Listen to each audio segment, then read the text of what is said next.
Why I will never let my father see me stand again. Midnight, people always ask. Why don't you talk to your dad?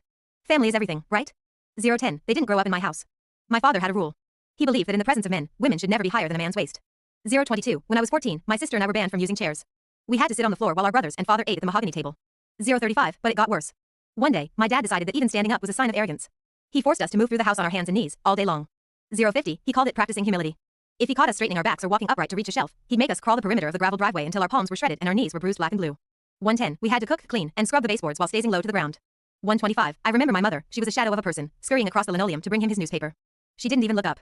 She'd been broken so long, she didn't know how to stand anymore. 140, my sister, Chloe, developed a permanent hunch. Her spine was literally curving from the constant strain of living like an animal in her own home. 155, the breaking point came when a neighbor looked through the window and saw 3 grown women, crawling around a dinner table like toddlers.